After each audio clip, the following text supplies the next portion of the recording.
aujourd'hui. Ils le connaissaient parce qu'ils étaient des prophètes. Voilà pourquoi lorsque le grand frère Jésus est revenu, il est venu poser un fondement. Il est dit, nul n'est monté au ciel, si ce n'est que c'est lui qui est venu du ciel. Or, il n'y avait qu'une seule personne jusqu'à aujourd'hui qui est venue du ciel. C'est Jésus lui-même. C'est-à-dire, Élie n'était pas parti au ciel. Il a été stationné ou placé quelque part parce que Dieu est grand et Dieu est un mystère. Quelque part. C'est ainsi. Quelque part où? Je réponds. C'est ainsi.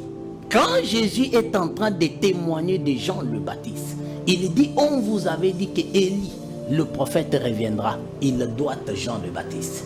Qu'il était Élie qui devrait venir. Ça veut dire quoi? Jean-Baptiste serait la réincarnation de Élie qui était parti. Pour comprendre cela, allez-y consulter son père Zacharie lorsqu'il s'est retrouvé. C'est ce que je suis en train de dire. Répondez à ma question.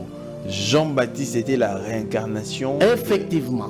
Donc ça veut dire que Jean-Baptiste était toujours le Élie qui était parti. Effectivement. Donc c'est en quelque sorte Élie qui était stationné quelque part. Donc il est revenu maintenant Jean-Baptiste. Est-ce que vous savez que l'esprit de la personne appelée Jean n'a pas existé? Consultez la prophétie, il est question de lire les Écritures. Lorsque Gabriel apparaît à Zacharie dans le temple, dans le lieu saint, il lui dit, ta femme, ton épouse Élisabeth, tombera grosse. Elle donnera naissance à un fils. Cet enfant-là sera animé, 1, de l'esprit de l'Éternel, 2, de l'esprit d'Élie. C'est-à-dire, c'est un simple corps qui n'avait pas son propre esprit, qui était incarné de l'esprit d'Élie. Là, vous n'avez pas ajouté quelque part. Jean-Baptiste marchera avec la puissance et l'esprit d'Élie. Un homme ne peut pas marcher avec l'esprit tel que je suis là. L'esprit du Seigneur et puis l'esprit d'Élie. Tel que je suis là, je suis dans l'obligation d'être animé de mon esprit et des esprits impurs ou de l'esprit de l'Éternel. L'esprit de Gilles ne peut pas m'incarner. C'est anormal. On parle du pape, du nouveau pape Léon, le pape Léon XIV. C'est lui qui vient d'apparaître là, qui vient d'être voté au Vatican. Beaucoup disent que c'est lui la marque de la bête. Alors, chez nos frères branhamistes, ils disent qu'il y a eu une prophétie de William Branham qui a été faite, je crois en 54, si je ne m'abuse. Vous balayez cette prophétie-là. Je ne connais pas cette prophétie-là, je balaye beaucoup d'histoires. J'en reviens, lorsque vous dites c'est la marque de la bête.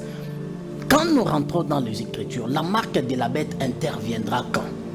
Selon la doctrine chrétienne. Quand est-ce que la marque de la bête interviendra sur la terre? C'est après le départ de l'épouse, sans crainte d'être contredit. Que quelqu'un m'éprouve avec une écriture. Que lorsque l'Église sera sur la terre, la marque de la bête fera son entrée. Non, nous sommes en train de vivre l'apparition des antéchrists, pas de l'antichrist. Pas de la marque de la bête. C'est quelle doctrine? Y a-t-il une différence antéchrist et puis antichrist? Antéchrist, ce sont des gens qui sont des disciples de l'antichrist. C'est-à-dire des faux prophètes, ce sont des antéchrists. Des magiciens qui portent aujourd'hui le nom pastoral sont des antéchrists. C'est ce que nous sommes en train de vivre. Parce que Paul le dit dans ses écritures. Il dit jusqu'à ce que celui qui les retient ne soit parti. Qui retient l'apparition de l'antichrist? De la marque de la bête, c'est le Saint-Esprit. Le Saint-Esprit est encore là, mon frère. Et quelqu'un va apparaître sur base de quel test biblique? Où il va nous dire que non, la marque de la bête va faire son entrée. Comme on est en train de stipuler que l'enlèvement a déjà eu lieu, comme on est en train de parler beaucoup d'histoires, non. Apocalypse chapitre 13 a lieu quand? Qu'est-ce que l'Apocalypse 13 quand on parle de la bête, oui. La bête qui sort des eaux oui. et puis voilà, de la terre. Oui. C'est-à-dire elle s'est déjà accomplie. Non, moi je vous pose la question. Vous savez, la Bible, elle est composée de 4 dimensions de la parole. Et dans ces 4 dimensions sont semblables aux 4 femmes de Jacob. Il y a 2 femmes de Jacob que Jacob a payé un prix pour les avoir. Et il y en a d'autres que Jacob n'a pas payé un prix pour les avoir. C'est-à-dire la prophétie biblique et la révélation, nous devons payer un prix. Parce que c'est une dimension d'en-haut. On ne peut pas les récupérer parce que M. Gilles ou prophète Gilles ou pasteur Gilles a dit telle chose et on récupère, on englobe ça. Non, moi je ne suis pas de cet avis-là. Et même dans mon université, je n'enseigne pas.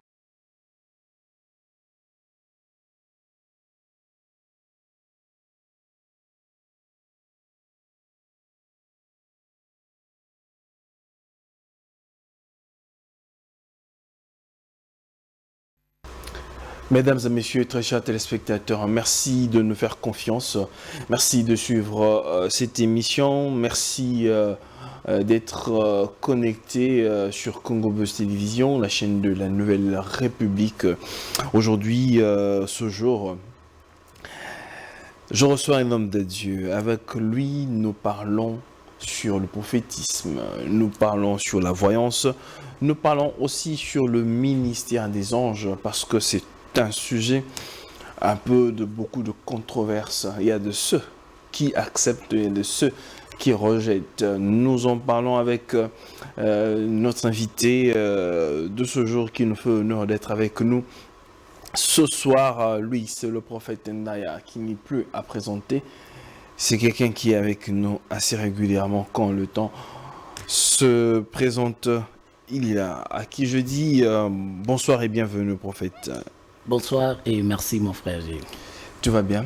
Oui, le Seigneur est avec nous, tout va bien. Très bien même. Très bien. Alors, prophète Onésime, avant d'ouvrir notre émission, j'aimerais, parce que vous êtes prophète, vous êtes un homme de Dieu, j'aimerais que vous puissiez nous décrire, ou bien nous le dire, dans le temps dans lequel nous sommes, parce que tout le monde dit que nous sommes au temps de la fin.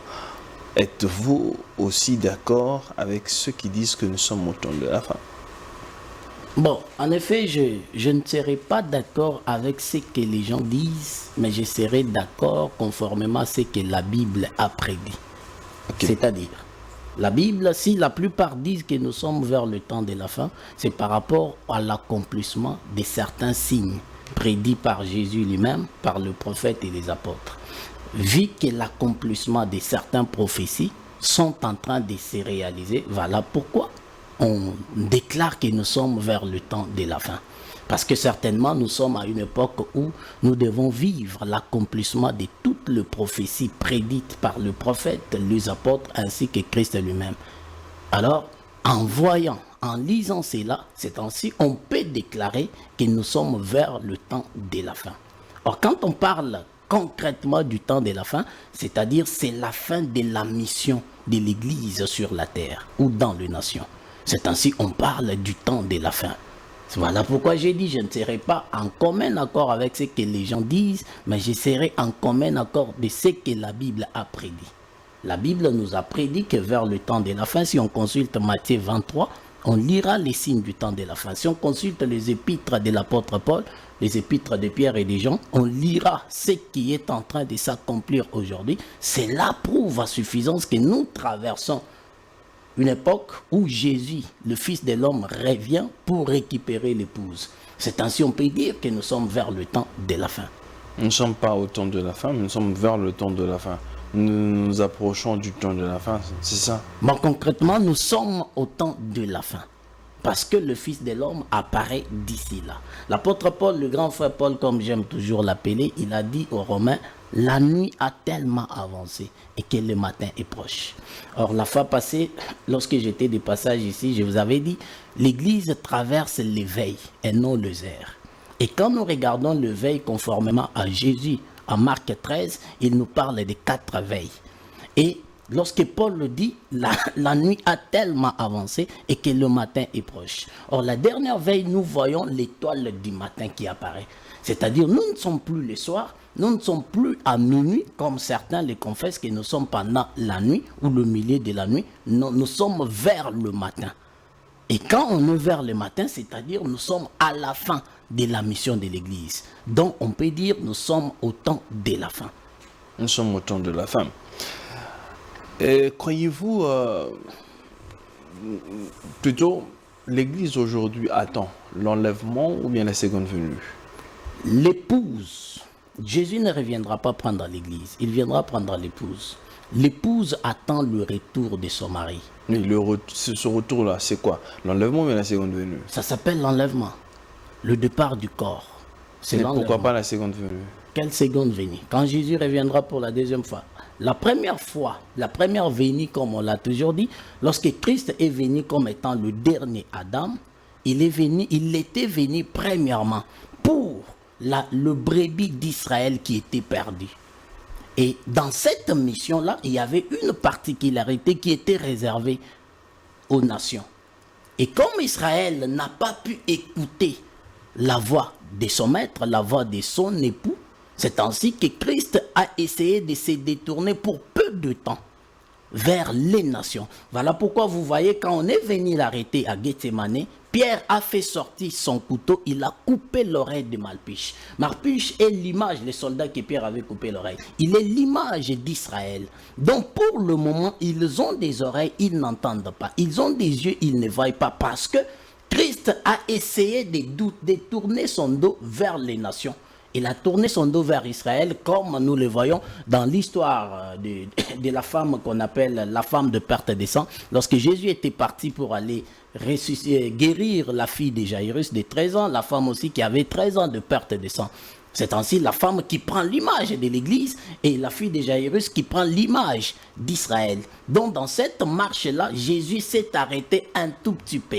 C'est là on évoque lorsqu'on parle des 70 semaines de Daniel. Jésus s'est arrêté un tout petit peu pour traiter d'abord l'affaire de la femme de perte de sang. C'est nous qui sommes l'image de l'Église, nous qui sommes l'Église ou les nations. Il est en train de traiter avec nous. C'est ainsi il repartira pour aller faire la continuité avec Israël. Alors, la première venue du Christ, il était venu pour le brebis perdu d'Israël. Mais dans cette mission-là, nous aussi, l'Église, on était inclus. Nous, les nations, on était inclus. Il nous a pris pour un peu de temps. Et quand il reviendra, il ne vient pas pour faire la continuité avec Israël. Voilà pourquoi Christ ne descendra pas sur la terre. Il sera stationné dans les airs. Une voix s'écriera au milieu de la nuit, voici l'époux. Il sera stationné dans les airs et les corps, ceux-là qui sont morts, comme Paul le confirme aux Thessaloniques, ceux-là qui sont morts ressusciteront, ils porteront un nouvel corps et nous aussi qui serons vivants et nous partirons. Là, Christ revient pour récupérer l'épouse. Là, c'est de l'enlèvement que vous parlez. De l'enlèvement que je suis en train de parler. Parce que vous m'avez posé la question conformément à la seconde venue, à la première venue, à la seconde venue. Lorsque Christ reviendra, il vient prendre l'épouse. La mission sera de récupérer l'épouse. Donc c'est comme ça. La première venue du Christ, il était venu tout simplement pour le brebis perdu d'Israël. Très bien. Alors, croyez-vous vraiment de la manière dont vous venez de le détailler que les choses se feront littéralement comme ça? Qu'il y aura un individu ou bien il y aura un être surnaturel, Dieu, ou bien le Seigneur Jésus-Christ suspendu dans les airs, voilà, et que les morts en Christ, quand ils ressusciteront, ils seront à la portée de tous comme ça? Je m'excuse. Jésus dit dans Matthieu 25, lorsqu'il parle des 10 vierges, et tous somnolaient. Au milieu de la nuit, une voix s'écria. On n'a pas identifié le nom de la personne qui crie. On a dit une voix s'écria. Or, la personne qui crie, il doit être à mesure, c'est-à-dire c'est une personne qui connaît bien l'époux, qui connaît l'heure que l'époux apparaîtra et qui a la capacité de crier et toutes les 10 vierges l'entendront ou l'écouteront. Il crie. La personne là, c'est le Saint-Esprit. Ce n'est pas un individu comme moi, ce n'est pas un prophète, ce n'est pas un apôtre, que personne ne trompe à mes frères et sœurs. Cette personne-là, c'est le Saint-Esprit lui-même qui connaît l'air et qui maîtrise bien l'époux. Et lorsqu'il criera à la voix d'un archange comme Paul le confirme en Thessalonique, Christ apparaîtra. Ce n'est pas moi qui l'affirme, mais ce sont les saintes écritures lorsque nous comment les je dis, consultons. tel que nous lisons, prophète Onésime, les choses se feront littéralement tel que décrit dans la Bible. Effectivement. Tel que décrit dans la Bible. Tel que décrit dans la Bible. Dans la Bible. Est-ce que toutes les choses, toutes les promesses qui ont été faites dans la Bible, elles se sont accomplies littéralement tel que... Vous parlez de quelle promesse par exemple? Prenons par exemple, le départ de Élie. Est-ce que c'est tout le monde qui savait que Élie devait partir? Non. Quand Élie est parti, il n'y avait que Élisée qui était au courant, qui devait recevoir la double portion d'Élie. Mais quand Élie est monté, Pour rectifier. Continuez. Quand Élie est monté, Oui. qui sont ceux-là qui avaient vu la montée ou bien la disparition d'Élie, si ce n'était que Élisée? Ah, merci. Lorsqu'Élie est monté, il y a eu qu'Élisée parce qu'ils étaient adés.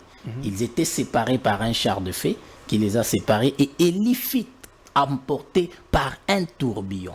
Élie n'était pas parti au ciel. Les gens doivent le savoir parce qu'il y a beaucoup qui chantent Nako Kenenalo là comme Élie était parti. Élie n'était pas parti au ciel. Il était parti où? Vous lisez, consultez les Écritures, parfois parce qu'on a un autre débat, mais je vais essayer un peu d'ouvrir quelque chose. La Bible dit Élie fut transporté dans un tourbillon. Or, quand on parle d'un tourbillon, c'est un vent qui quitte de la terre et qui monte dans l'espace très élevé et qui redescend. La preuve en est que les 50 prophètes, jeunes prophètes qui étaient à Jéricho et ceux-là qui étaient à Bethel, ils ont dit à Élisée, laisse choisir parmi tes serviteurs quelques gens et qu'ils aillent chercher ton maître. Parfois, l'Esprit de l'Éternel l'aurait transporté et les jeté dans l'une des montagnes. Et ils étaient partis. Les gens qui affirment ils étaient des jeunes prophètes. Élie avait été retrouvé par la suite. Je suis en train de m'expliquer. Ils étaient partis chercher ça. Là, vous êtes en train de parler des pensées de les gens pensaient. Permettez-moi. Ce ne sont pas des pensées. Ici, nous sommes en train de parler de ce qui est sacré. Les gens qui ont demandé à Élisée d'aller vérifier Élie, ils étaient des prophètes. Ce n'étaient pas des individus simples, deux prophètes. Or, avant que Élie même ne soit monté dans le lieu très élevé et caché là où il était caché, les jeunes prophètes connaissaient, ils avaient même dit à Élisée, sais-tu que ton maître sera enlevé aujourd'hui? Ils connaissaient parce qu'ils étaient des prophètes. Voilà pourquoi lorsque le grand frère Jésus est revenu, il est venu poser un fondement. Il est dit, nul n'est monté au ciel, si ce n'est que c'est lui qui est venu du ciel. Or, il n'y avait qu'une seule personne jusqu'aujourd'hui qui est venue du ciel. C'est Jésus lui-même. C'est-à-dire, Élie n'était pas parti au ciel. Il a été stationné ou placé quelque part parce que Dieu est grand et Dieu est un mystère. Quelque part Ces temps-ci. Quelque part où? Je réponds. Ces temps-ci. Quand Jésus est en train de témoigner de Jean le Baptiste, il dit, on vous avait dit que Élie, le prophète, reviendra. Il doit Jean le Baptiste. Qu'il était Élie qui devrait venir. Ça veut dire quoi? Jean-Baptiste serait la réincarnation d'Élie qui était parti. Pour comprendre cela, allez-y consulter son père Zacharie lorsqu'il s'est retrouvé. C'est ce que je suis en train d'expliquer. Répondez à ma question. Jean-Baptiste était la réincarnation. Effectivement. Donc ça veut dire que Jean-Baptiste était toujours le Élie qui était parti. Effectivement. Donc c'est en quelque sorte Élie qui était stationné quelque part. Donc il est revenu maintenant Jean-Baptiste. Est-ce que vous savez que l'esprit de la personne appelée Jean n'a pas existé? Consultez la prophétie. Il est question de lire les Écritures. Lorsque Gabriel apparaît à Zacharie dans le temple, dans le lieu saint, il lui dit, ta femme, ton épouse Élisabeth, tombera grosse. Elle donnera naissance à un fils. Cet enfant-là sera animé, 1, de l'esprit de l'Éternel, 2, de l'esprit d'Élie. C'est-à-dire, c'est un simple corps qui n'avait pas son propre esprit, qui était incarné de l'esprit d'Élie. Là, vous n'avez pas ajouté quelque part. Jean-Baptiste, il marchera avec la puissance et l'esprit d'Élie. Un homme ne peut pas marcher avec l'esprit tel que je suis là. L'esprit du Seigneur et puis l'esprit d'Élie. Tel que je suis là, je suis dans l'obligation d'être animé de mon esprit et des esprits impurs ou de l'esprit de l'Éternel. L'esprit de Gilles ne peut pas m'incarner. C'est anormal. L'homme est animé de son propre esprit et des esprits impurs, des êtres spirituels invisibles. Malheureusement, la preuve en est que lorsqu'on a apporté des tablettes à Zacharie pour donner les noms à Jean par son épouse, il écrit Jean le Baptiste. Tous les gens qui étaient tout autour, ils se sont exclamés. Ceci n'a jamais existé en Israël. Prophète Onésime, Jean-Baptiste revêtait Élie, incarné Élie, ou bien il avait l'esprit d'Élie. Mais Jésus l'affirme. On vous avait dit que Élie devrait revenir. C'est lui-là, Jean le Baptiste. Vous êtes un chrétien. Lisez les Écritures. Oui, on souhaite qu'on lise les Écritures. Oui, c'est ça, non, prophète. C'est-à-dire que oui, c'était Élie. C'était Élie qui devait revenir. Que le Seigneur parlait-il? De Élie en la personne d'Élie, eh bien Élie comme onction, comme ministère. Dans la personne d'Élie. Dans la personne d'Élie. Dans la personne d'Élie. Nous Permettez. Non, on ne peut pas laisser nos frères comme ça. Parce qu'il y a beaucoup de choses à parler, il y a beaucoup de choses à dire. Que je puisse ça risque risquer Bimawa. Que je puisse paragrapher. Écoutez, mon frère Gilles. Vous savez, Élie le Tishbite n'avait pas fini sa mission. Ça, c'est le premier point. Le second point. Segundo, Élie le Tishbite, il était parti à la contre des principes et préceptes établis dans la loi mosaïque. Il a égorgé les 400 prophètes de Baal, 450 prophètes de Baal par épée. Or, la loi disait, c'est lui qui tuera par l'épée, mourra par l'épée. C'est ainsi. Vous verrez même lorsque... Élie a été tué par l'épée. Non, mais Jean-Baptiste est mort par quoi? Ah, vous parlez de Jean-Baptiste Mien. Non, mais parce que Jésus l'a dit. Vous parlez de Jean-Baptiste Mien. L'écriture dit, on vous avait dit, qu'on lise l'écriture, que Élie devrait revenir. Prophète Onésime, ce point, il y a beaucoup à boire et à manger. C'est-à-dire, vous ne croyez pas en ce qui est écrit, vous croyez en ce que les gens disent. Non, les choses ne doivent pas être de manière littérale. Non, mais moi je suis dans ce qui... Les choses ne doivent pas être de manière littérale. Je suis dans ce qui est écrit. Jésus l'affirme que nul n'est monté au ciel. On vous avait dit que Élie devrait revenir. Le ciel, c'est quoi, prophète Onésime? Le ciel, c'est quoi? Oui. D'abord, pour ouvrir une parenthèse, moi et vous, la Bible ne nous a pas donné la composition des cieux. On a vu qu'il y a autant de cieux, mais on ne connaît pas, ils sont au nombre de combien. Deuxièmement, le ciel à laquelle je suis en train de faire allusion, c'est là où habite le Fils de l'homme, mon Maître, mon Seigneur et mon Sauveur, Jésus-Christ. Et nul n'est monté au ciel, c'est-à-dire d'où... Le monter là, c'est-à-dire dans les firmaments, dans l'azur ou voilà, un espace approprié. Comment? Parce que beaucoup de chrétiens font allusion, voilà, quand ils regardent voilà, l'azur, mais les firmaments. Quand nous partons au ciel, quand nous, chrétiens, étant chrétiens, nous faisons allusion au ciel, c'est-à-dire là où notre Maître habite. Parce que quand vous lisez Jean dans l'île appelée Patmos, lorsqu'il fut ravi, il dit il était dans le ciel et il a entendu une voix dans le ciel. Même lui-même ne savait pas il était dans le 40e ciel. Il n'y a que Paul qui nous a affirmé le ciel où il s'était retrouvé quand il était emporté. C'est-à-dire, nous, quand on fait allusion au ciel, nous faisons allusion de là où notre Maître habite. Le ciel est une dimension, comme la dimension terrienne. Vous allez être d'accord avec moi, prophète Onésime? Je vous écoute, continuez. Prophète Onésime, nous étions en train de parler du temps de la fin. Ces derniers temps, sur la toile, voilà, il y a un débat qui a surgi comme signe. On parle du pape, du nouveau pape Léon, le pape Léon XIV. Oui. C'est lui qui vient d'apparaître là, qui vient d'être voté au Vatican. Beaucoup disent que c'est lui la marque de la bête. Alors, chez nos frères branhamistes, ils disent qu'il y a eu une prophétie de William Branham qui a été faite, je crois en 54, si je ne m'abuse, que quand il y aura ce pape américain qui va surgir d'une certaine façon, donc c'est parmi les signes, donc voilà, du temps de la fin et de la venue du Seigneur. Partagez-vous cet avis du signe majeur de l'accomplissement de l'Apocalypse chapitre 13. Vous avez parlé de deux choses, la marque de la bête et les signes. Vous savez, je vais dire quelque chose. Vous savez, tout ce qui n'est pas écrit est fraudulé. Deuxièmement, toute prophétie, quelle que soit la qualité de la personne qui promulgue ça, nous devons l'amener à l'Urim et le Thummim. Si l'Urim et le Thummim n'approuvent pas, nous les disqualifions. C'est ça la doctrine chrétienne. Je ne connais pas cette prophétie à laquelle vous faites allusion. Vous avez quand même vu sur la toile. Bon, en fait, moi, je ne suis pas n'importe quoi. Permettez-moi de vous le dire. Moi, je ne suis pas n'importe quoi. Non, question de se documenter. C'est-à-dire, non, oui. Quand par exemple, vous ne suivez pas n'importe quoi, vous êtes un homme de Dieu, vous êtes aussi un homme de science, vous n'allez pas quand même me dire que vous ne lisez pas n'importe quoi.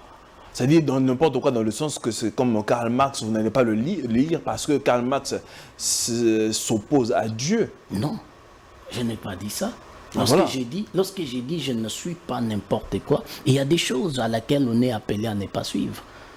Parce que vous n'allez pas me dire, Comme je vais par m'asseoir. exemple. Comme par exemple, je vais m'asseoir là, quelque chose qui ne m'apporte absolument rien dans ma tête. Et je vais m'asseoir en train de suivre ça. C'est une perte de temps. Il y a certains écrivains que je dois lire. Je dois consulter encore davantage les Écritures. Et moi-même, je suis un écrivain. Je dois prendre le temps de lire. Dans quelque sorte, vous balayez. Donc, je ne suis pas, je balaye beaucoup d'histoires. Vous balayez cette prophétie-là. Je ne connais pas cette prophétie-là, je balaye beaucoup d'histoires. J'en reviens. Lorsque vous dites c'est la marque de la bête, quand nous rentrons dans les Écritures, la marque de la bête interviendra quand? Selon la doctrine chrétienne. Quand est-ce que la marque de la bête interviendra sur la terre? C'est après le départ de l'épouse, sans crainte d'être contredit. Que quelqu'un m'éprouve avec une écriture.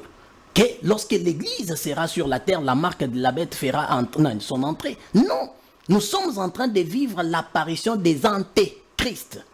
Pas de l'antichrist, pas de la marque de la bête. C'est quelle doctrine? Y a-t-il une différence entre Christ et puis antichrist? Antéchrist, ce sont des gens qui sont des disciples de l'antichrist. C'est-à-dire des faux prophètes, ce sont des antéchrists. Des magiciens qui portent aujourd'hui les noms pastoraux sont des antéchrists. C'est ce que nous sommes en train de vivre. Parce que Paul le dit dans ses écritures. Il dit jusqu'à ce que celui qui les retient ne soit parti. Qui retient l'apparition de l'antichrist? De la marque de la bête? C'est le Saint-Esprit. Le Saint-Esprit est encore là, mon frère. Et quelqu'un va apparaître sur base de quel test biblique? Où il va nous dire que non, la marque de la bête va faire son entrée. Comme on est en train de stipuler que l'enlèvement a déjà eu lieu, comme on est en train de parler beaucoup d'histoires. Non. Apocalypse chapitre 13 a lieu quand? Qu'est-ce que l'Apocalypse 13 dit? Quand on parle de la bête. Oui. La bête qui sort des eaux oui. et puis voilà, de la terre. Oui. C'est-à-dire, elle s'est déjà accomplie. Non, moi je vous pose la question. Moi je vous pose la question. Vous savez, la Bible, elle est composée des 4 dimensions de la parole. Et dans ces 4 dimensions sont semblables aux 4 femmes de Jacob.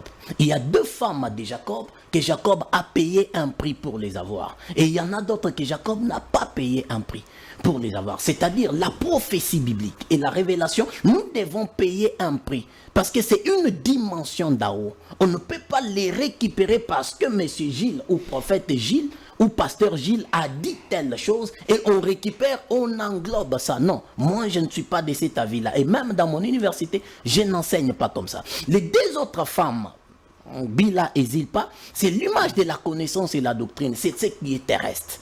Tout ce qui est comme étant une prophétie. Apocalypse 13 que vous faites allusion, malgré que ce n'est pas le sujet que vous faites allusion, voulais-je dire encore, c'est une prophétie que nous sommes dans l'obligation d'interpréter parce que la prophétie doit être interprétée pour connaître le temps de son accomplissement, l'espace qu'elle est en train de naviguer ou de traverser. On ne prend pas une écriture, on commence à parler du n'importe quoi, non. Non, mon frère. Donc, ça, c'est les Écritures saintes. Donc, vous ne croyez pas aux prophéties de William Branham? Vous savez, la fois passée, vous m'avez posé la question sur le prophète Branham. Je vous avais répondu dans une émission ici que...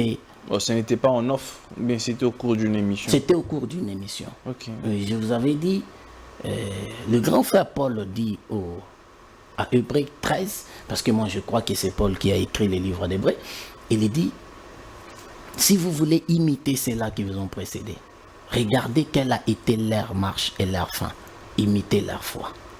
C'est-à-dire, il y a beaucoup qui ont prophétisé. On parle des prophéties de Kimbangu, on parle des prophéties de Kimpanvita, on parle des prophéties de beaucoup de gens. C'est une prophétie selon ce que les gens disent.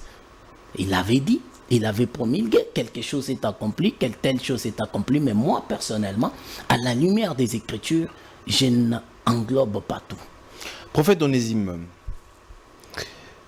vous en tant que prophète, peut-être on va en arriver là, parce qu'aujourd'hui, il y a une pratique, ou même pas une pratique, il y a une doctrine qui est très répandue dans les églises.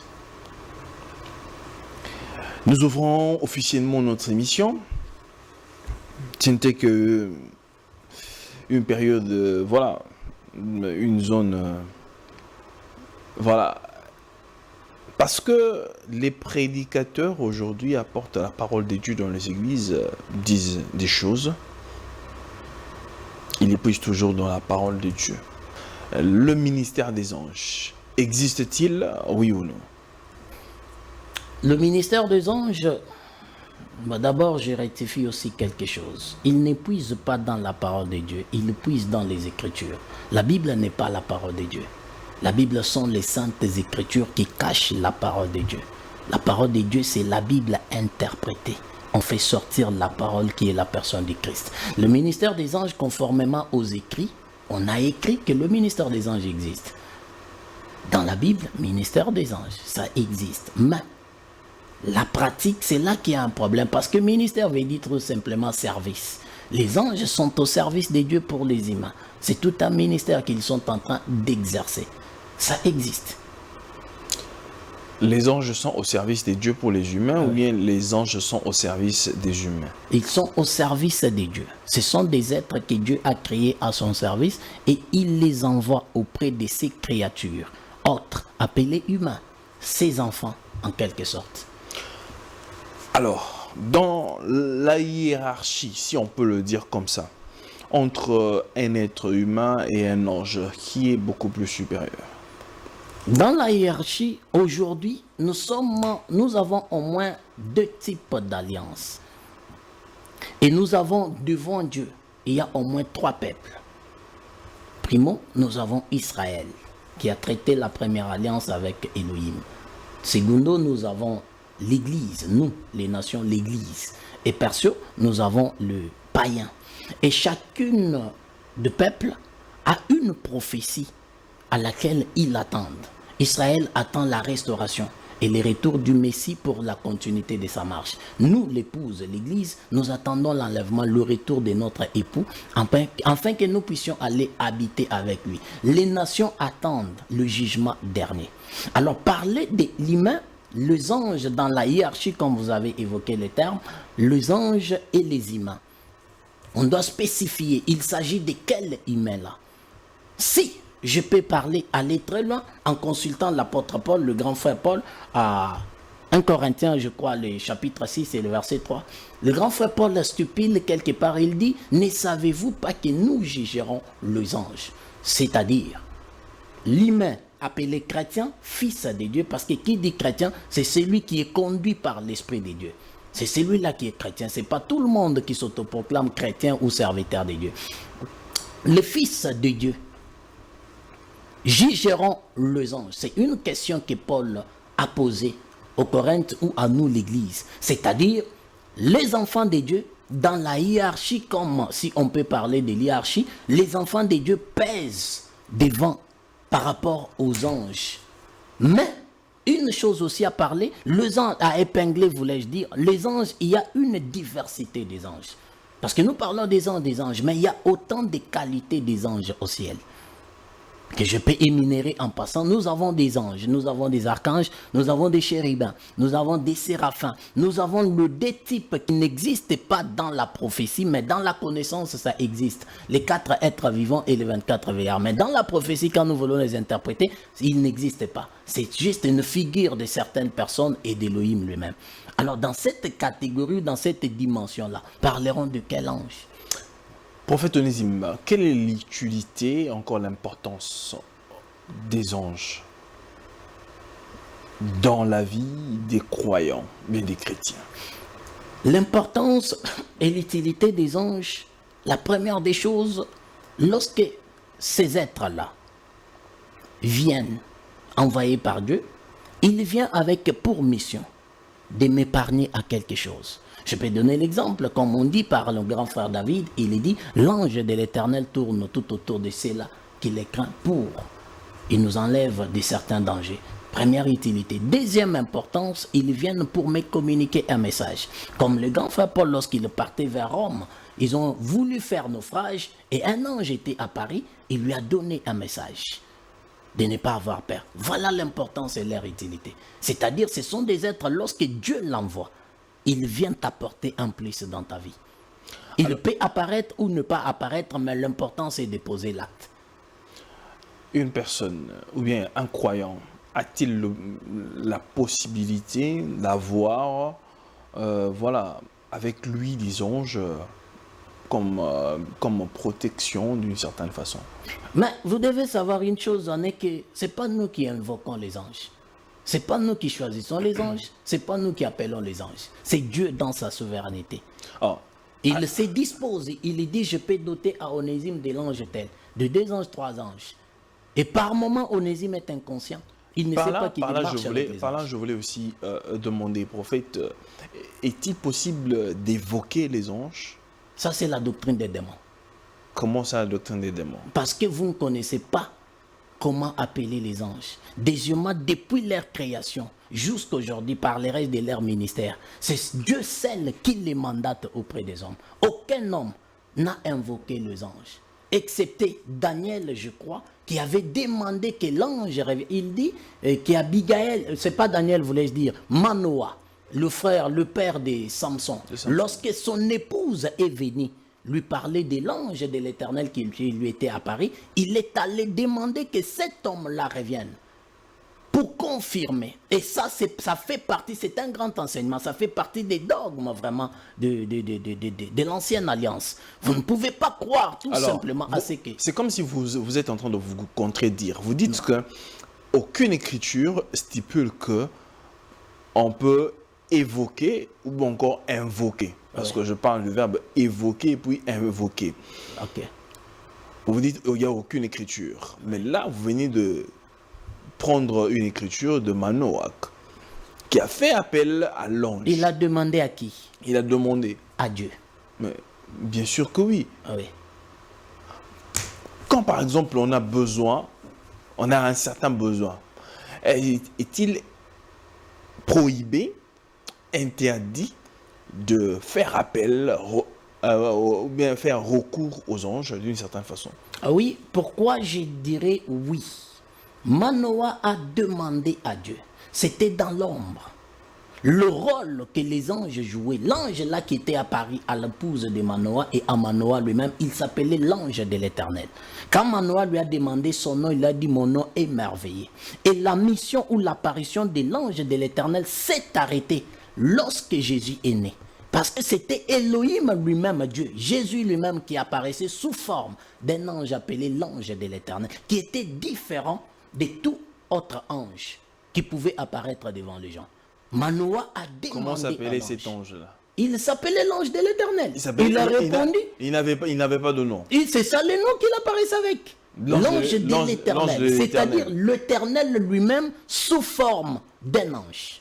Prophète Onésime, aujourd'hui nous avons les livres canoniques et les livres apocryphes. Croyez-vous aussi aux livres apocryphes? Ah oui.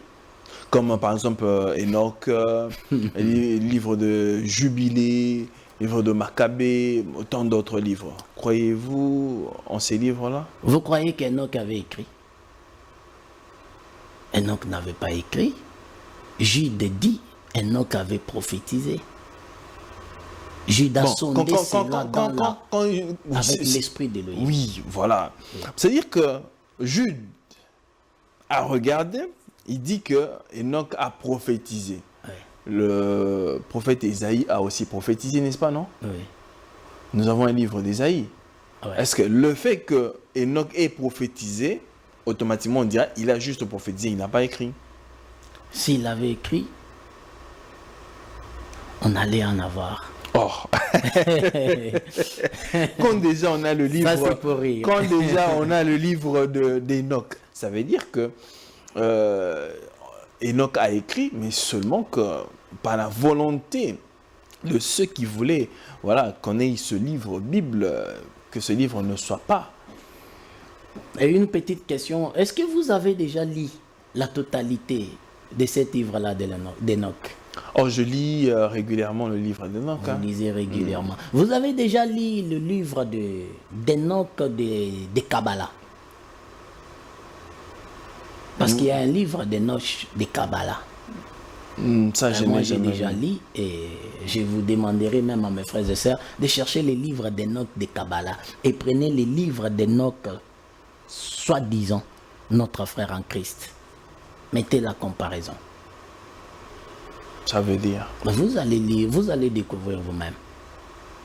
Donc, en quelque sorte, vous voulez dire que ceux qui font l'apologie ou encore parlent du ministère des anges font recours au livre d'Enoch de Kabbalah. Non, mais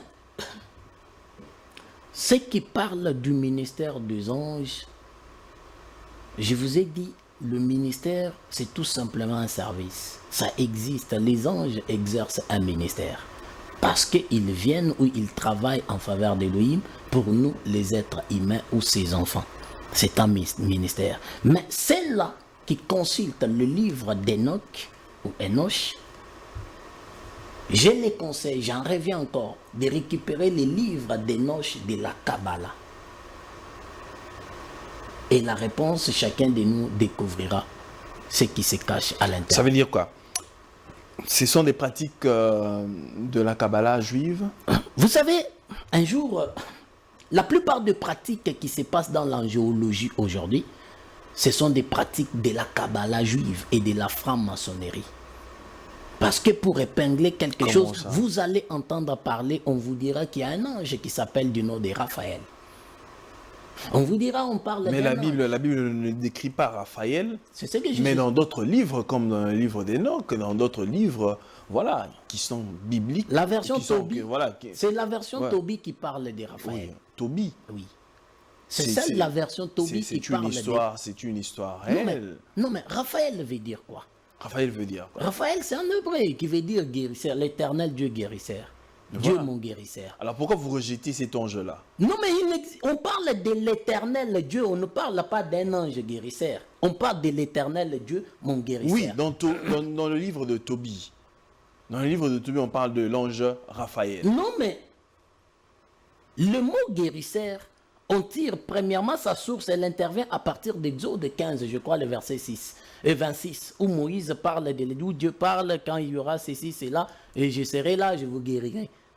On parle de l'éternel guérisseur. Et on en a cité le mot guérir, il y a au moins 60 quelques fois. Oui, on parle de dans la guérisseur, Bible. oui, il n'y a pas de On problème. ne parle pas d'un ange, on parle de Dieu guérisseur. Dieu et l'ange, Je venais de donner la signification de Raphaël, c'est ce que j'ai dit. qui veut dire Dieu guérisseur. Oui.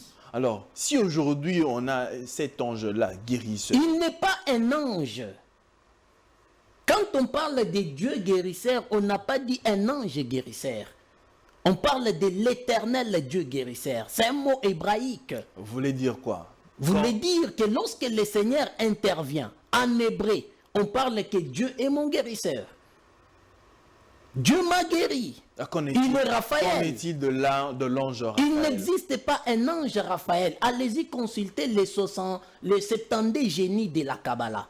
Les 70 géants démons appelés les génies de la Kabbalah. Cherchez leur nom. 72 démons. Oui, ce sont les démons, non? On les appelle des génies dans la Kabbalah. Ce sont des esprits impurs.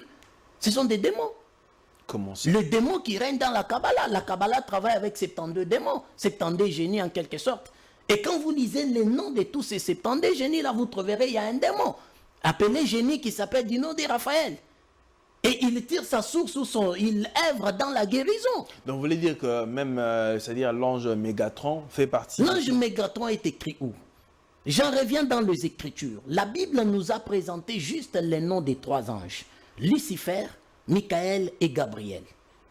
Et l'apparition de d'autres anges qui apparaît, comme celui qui apparaît à Paul, apparaît à Jean, apparaît à Pierre, apparaît à d'autres frères dans l'Ancienne Alliance. On n'a jamais donné leur nom. Même celui qui est apparu auprès des femmes de Marie lorsqu'ils étaient au tombe. Même quand Jésus montait et que les disciples lui regardaient, les anges qui apparaissaient, on n'a pas donné leur nom. On nous a tout simplement révélé les noms des trois anges. Et ça se limite là. Dieu sait le pourquoi il a révélé les noms des trois anges. Et pourquoi il a mentionné que les chiffres 3. C'est significatif pour un prophète lorsqu'il apparaît. Dans le prophétisme, il est question des chiffres, des nombres. C'est significatif. C'est ça le nom des anges qu'on nous a présentés. Les Mégatrons, les Uriel, les Raphaël et autres, ce sont les génies de la Kabbalah. Et une branche de la franc-maçon qui travaille dans la branche de la guérison. L'ange Uriel est mentionné même dans le livre d'Enoch.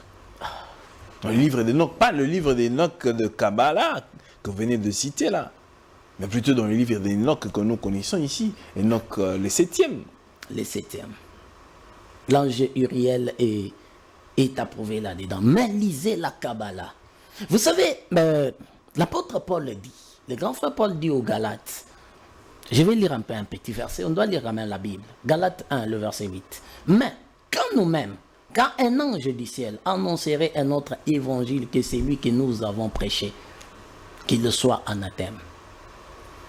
Si quelqu'un apporte une doctrine qui n'est pas chrétienne, conformément à Jean, dans Jean 2, il dit, quelqu'un qui apporte une autre doctrine qui n'est pas chrétienne, nous n'avons pas droit de les recevoir.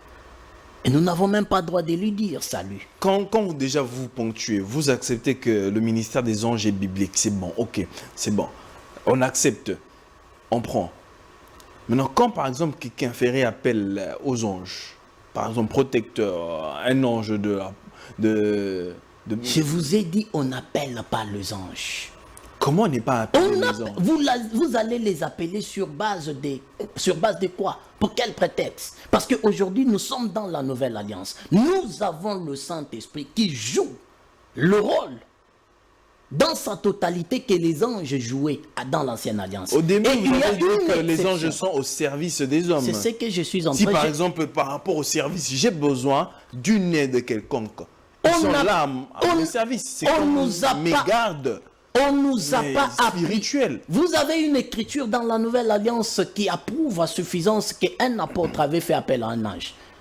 Si par exemple, ceux qui sont voilà, dans l'obscurité sont accompagnés par des démons, protecteurs d'une certaine façon, à quand même votre raison, c'est-à-dire le croyant ne ferait pas recours par exemple aux anges pour le protéger d'une certaine façon. Non mais on ne fait pas recours aux anges. Dieu, lorsque nous recevons Christ comme Seigneur et Sauveur, il pénètre en nous au moyen du Saint-Esprit. Quand il entre en nous, il commence à nous guider. C'est Dieu qui nous guide. Les chrétiens ne sont pas guidés par eux-mêmes. Je demanderai, cher Saint-Esprit, guide-moi. Mais que ton ange passe devant pour voilà, me sécuriser, me garder. Cet ange-là, n'est-ce pas que c'est un ange protecteur? Écoutez, mon frère Gilles. Ce que nous sommes en train de faire, je dois épingler quelque chose. C'est une communication de la nourriture. Il y a deux bébés spirituels qui nous suivent et il y a des hommes matures qui nous suivent. Moi, en tant que prophète, ministre de Dieu, je suis là pour orienter le peuple de Dieu. J'y reviens. Je vous dis, on n'invoque pas les anges. On ne fait pas appel aux anges. C'est Dieu lui-même, dans sa souveraineté, qui pose ou qui dispose un ange ou deux anges ou autant à côté de son fils ou de son serviteur pour faire la continuité avec lui. Si Dieu accepte de vous doter de 4, 5 anges, c'est dans sa souveraineté, c'est par rapport à ce que vous êtes et à ce que vous avez à faire avec lui. Mais on n'invoque pas, on n'appelle pas les anges parce qu'il n'y a aucune écriture qui montre ou qui démontre noir sur blanc que nous devons invoquer les anges. C'est pas ce qui s'est dit aujourd'hui, oh les anges maouins, les anges maouins. Ça c'est diabolique. Oh, c'est du diable. J'ai suivi quelqu'un que vous avez reçu ici une fois.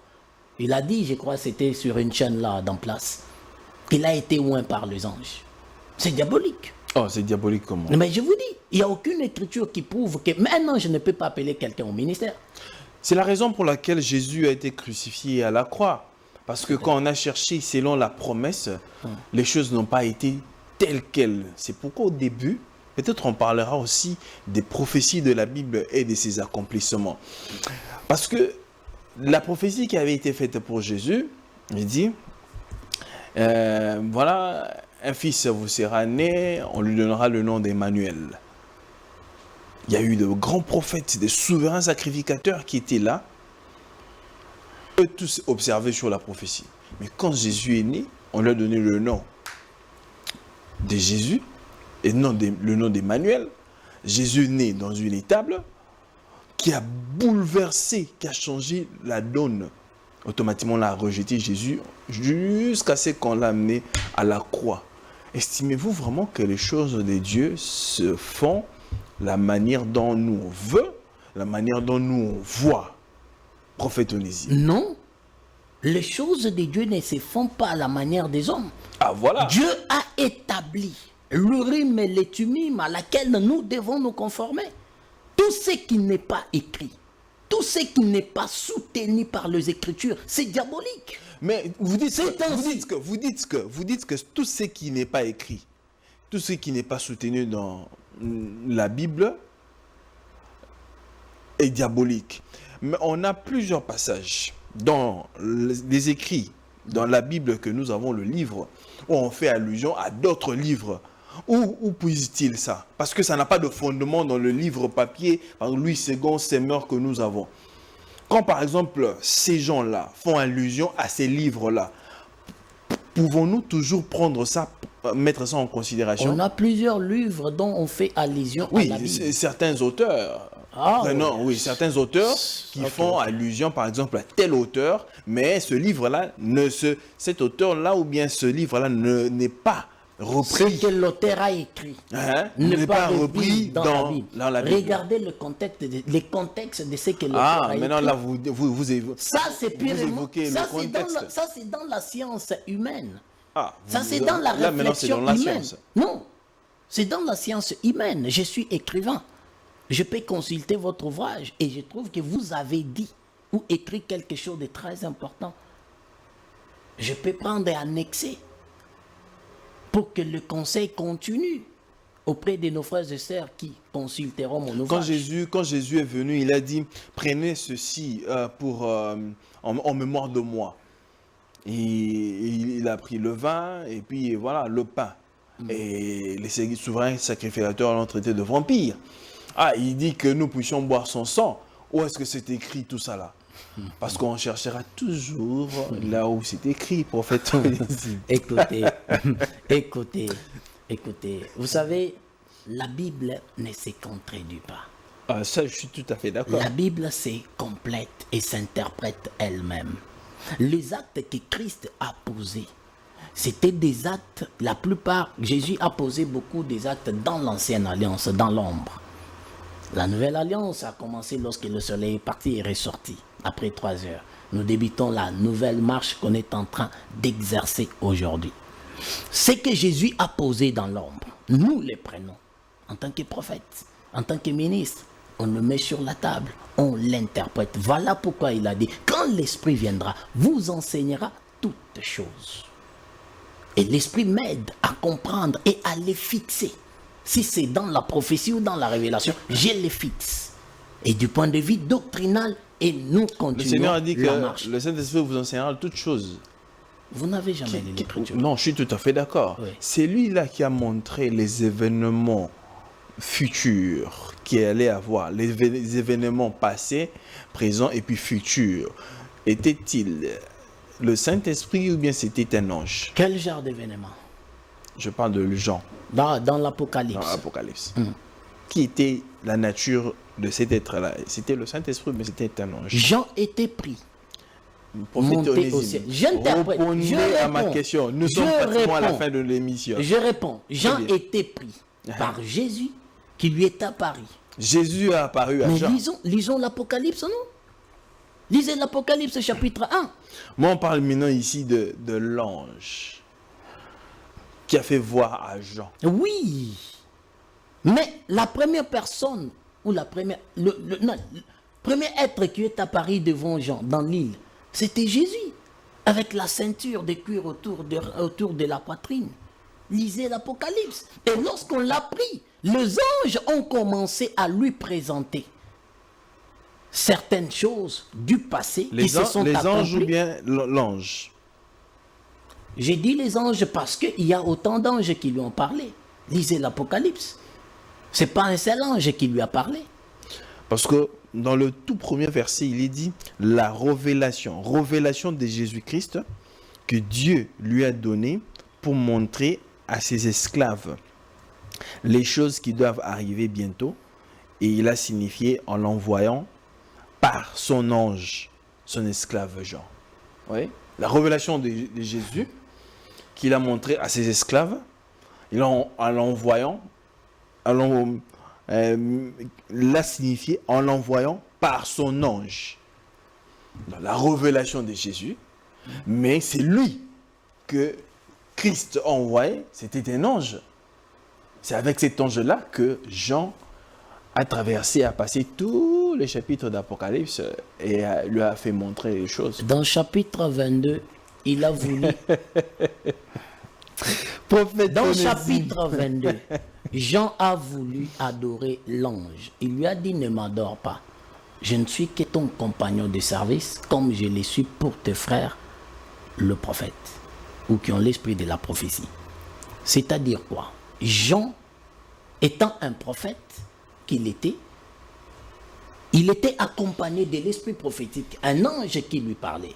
Mais quand vous lisez l'Apocalypse, vous allez voir, il n'y a pas qu'un seul ange qui parlait à Jean. Il y en a autant d'anges qui lui parlaient. Il y avait plusieurs voilà anges. pourquoi j'ai dit les anges qui lui montraient. Lisez l'Apocalypse, non? Prophète Onésime, nous sommes arrivés à terme de notre émission. Je voulais savoir, parce qu'il y a une question qui m'a été posée. Okay. Le prophète Onésime est un prophète de ministère, un prophète... Non, mais il n'existe qu'un prophète du grand don du ministère. Il n'existe pas un autre prophète. Parce que certaines personnes catégorisent les types de prophètes. Il existe un prophète de don, un prophète de ministère, il y a un prophète de... Je leur pose la question, un prophète de don. Maintenant, c'est lui qui a le don de la parole des connaissances. Vous allez l'appeler comment? C'est lui qui a le don de la foi, des discernements, de miracles, de parler en langue. Vous allez l'appeler comment? Il n'existe qu'un prophète du ministère et de frères et sœurs qui ont le don de la prophétie. Y a-t-il une différence entre un prophète et un voyant? Au départ, en Israël, on appelait un prophète un voyant. Lisez, lorsque Saül est allé consulter Samuel avec son serviteur, ils ont rencontré des jeunes filles. Ils ont dit, les voyants est-il ici? Allez-y, entrez, il est de l'autre côté. Un prophète, il était appelé aussi un voyant. Pourquoi? Parce qu'il prédisait l'avenir. Parce qu'il présentait ce qui est caché. Des mystères. Il révélait des mystères. C'est comme ça qu'on l'appelait aussi un voyant. Mais la différence intervient aujourd'hui parce que nous avons des voyants qui voient avec les esprits impurs, qui se connectent dans le monde spirituel avec des esprits impurs, qui ne sont pas des prophètes, qui sont tout simplement des gens qui portent le nom prophète, mais qui travaillent en connivence des choses avec... vraies.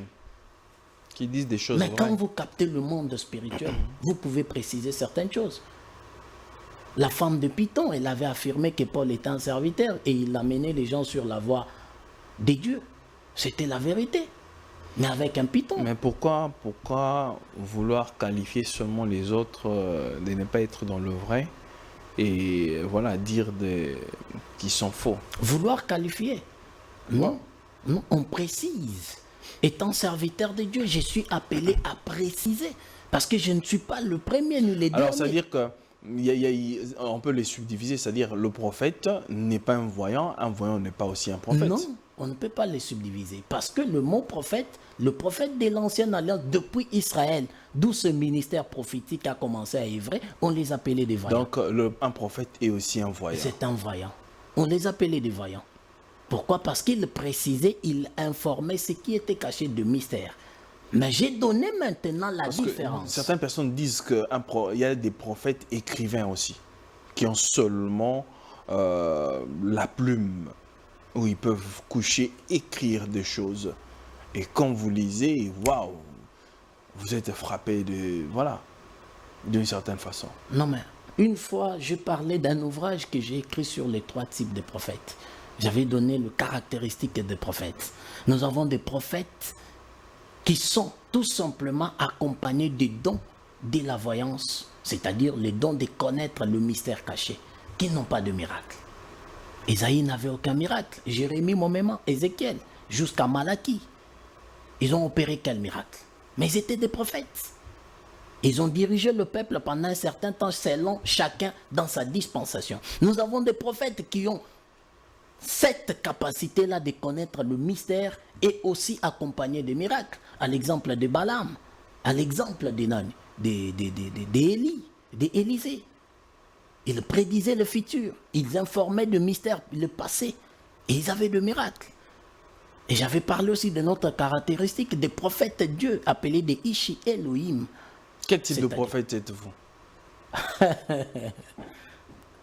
À vous de les découvrir et de me dire. Non, dites-moi. Je ne peux pas affirmer. Pourquoi? Je ne peux pas affirmer. Parce que vous vous connaissez, connais-toi toi-même.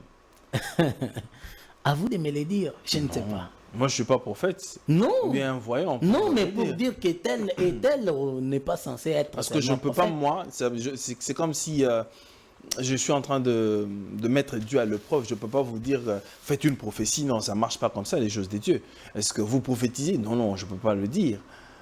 C'est à vous de nous dire, dans la catégorie, voilà, moi, Dieu m'a appelé, par exemple, je suis prophète, mais je suis prophète, par exemple, où j'apporte la parole, tout simplement. Mais tout un prophète doit porter la parole. Au départ, un prophète est une personne qui doit avoir la maîtrise de la sainte doctrine. Mais aujourd'hui, et un bon enseignant. Mais aujourd'hui, celui-là qui a juste le don de prophétie se dit prophète. Mais à vous de les découvrir. Lisez la Bible. Les gens n'aiment pas lire la Bible. Parce que ça pousse comme des champignons. Mais les gens n'aiment pas. Quelqu'un qui donne une prophétie seulement comme ça, ou bien là qui a l'amour, qui a appelé si prophétie, je suis prophète. L'ignorance de l'Église a grossi les ventres de faux serviteurs. L'ignorance de l'Église a enrichi des faux serviteurs. L'ignorance de l'Église, même Jean l'a dit, ils se feront des foules, des docteurs. Ils les suivront. Ils sont en train de... Jésus parle des trois types d'uniques. Il y a des uniques qui sont nés uniques. Il y a des uniques que les hommes ont placés comme étant des uniques. Et il y a des uniques qui se sont autoproclamés eux-mêmes comme étant des uniques. Maintenant, c'est à vous de les découvrir sur base des Écritures. Lisez les Écritures et vous allez découvrir que celui-ci, c'est un margoulin. Quand bien même tout ce qu'il fait. Quand bien même le miracle qui se manifeste, passant par lui. Lisez les Écritures. Les gens n'aiment pas lire. Les gens se font que dans des prières, c'est qui n'est pas mauvais. Mais on doit marcher un peu avec les deux pieds. 50% de la prière et 50% des Écritures. Pour être équilibré. Bon, vous ne lisez pas. Vous êtes que dans des prières. C'est comme ça que quelqu'un vient, il vous dit, voilà, vous l'autoproclamez prophète. Il vient, il me donne l'argent, je donne un exemple, il me donne l'argent et je le mets là dans l'église. Vous datez d'aujourd'hui, j'étais un comme étant prophète. Moyennant quelque chose. C'est ce qui se passe aujourd'hui dans le monde, pas seulement au Congo. Dans le monde. C'est à vous maintenant de les découvrir sur base des Écritures. Qui est qui? Et qui est appelé à faire quoi? Il arrive aussi que le prophète Onésime prophétise pour des gens. Ah oui? Ok. Pourquoi on les fait? Vous avez aussi les services prophétiques. Des consultations. Non, les services prophétiques en plein culte, voilà. Écoutez, quand on vient à l'église, le Saint-Esprit, c'est lui qui est le maître du culte. Mais la première des choses qu'on doit mettre sur la table, c'est le moment de l'interprétation des Écritures, c'est-à-dire communiquer la parole. Du moment de la communication de la parole, tout don, on s'y reçoit. Tout don. Non, après avoir apporté la parole de après Dieu, l'enseignement, il y a des moments de service. Non, pas des moments de service prophétique en quelque sorte. Il y a des moments de service où le Saint-Esprit est en action. On ne le proclame pas. Ce sont des choses qui s'opèrent au vouloir du Saint-Esprit. Et par moments, moi, le prédicateur, je ne m'attendais même pas. Est-ce que le prophète fonctionne quand lui veut activer le don ou bien c'est quand Dieu veut? Non. Vous êtes une vase. Et la vase est utilisée par son propriétaire. Je ne disconviens pas. Mais oui. Parce que comme c'est un don, on peut aussi l'activer, non? Les dons, on marche avec. On peut l'activer parce que un jour, Élisée avec le roi, on lui a questionné, il a fait appel à un joueur de harpe. Il a commencé à jouer et l'Esprit de l'Éternel l'a saisi Élisée, il a prédit, il a communiqué des prophéties. On peut, parce que quand j'ai les dons, je marche avec. Parce je que fais en sorte. vous êtes prophète, vous êtes voyant. Je vous écoute. Vous pouvez voir quand vous voulez. Quand je veux. Non. Non. Non. Prophète Onésime, merci beaucoup de répondre à notre invitation. C'est l'Esprit de Dieu qui aide à voir. Merci beaucoup, prophète Onésime, de répondre à notre invitation ce jour. Merci beaucoup d'être toujours là, présent à tout moment, que nous avons besoin de vous. Merci. Mesdames et messieurs, c'est ici que nous mettons un terme à cette émission. Si vous avez aimé ce que nous sommes en train de faire, abonnez-vous et partagez le lien. C'est la meilleure manière de pouvoir nous soutenir. Ou encore, si le Seigneur met dans votre cœur autre moyen de nous soutenir, ça nous fera énormément du bien. Vous pouvez toutefois nous contacter sur le numéro affiché juste sur le bas de vos écrans. Et je voulais apporter une certaine précision parce que je suis tellement dérangé. Le numéro affiché, ce n'est jamais et ça ne sera jamais un numéro de mes invités. C'est mon numéro à moi, un contact à moi. Alors, quand vous m'écrivez pour se passant par exemple, voilà, je parle au prophète, ainsi de suite, sinon ça n'a jamais été. On ne met jamais le numéro des invités sur la télé. C'est le contact de l'émission. Merci à vous d'avoir été très nombreux. Vous êtes très nombreux à devoir nous suivre. Merci de la marque de confiance. Parce que cette émission bénit beaucoup d'enfants des dieux de partout dans le monde. En RDC, dans toutes les provinces, je vous salue. Vous êtes à Kasumbalesa, vous êtes à Lubumbashi, vous êtes à Kisangani, vous êtes en Équateur, vous êtes au Congo central, vous êtes au Bandundu, vous êtes très nombreux, je ne sais vous citer, et ceux qui sont à l'extérieur du pays. Que la paix soit avec vous, sans oublier à Bestel Luka. Merci pour le sacrifice. Que Dieu vous bénisse. Au revoir.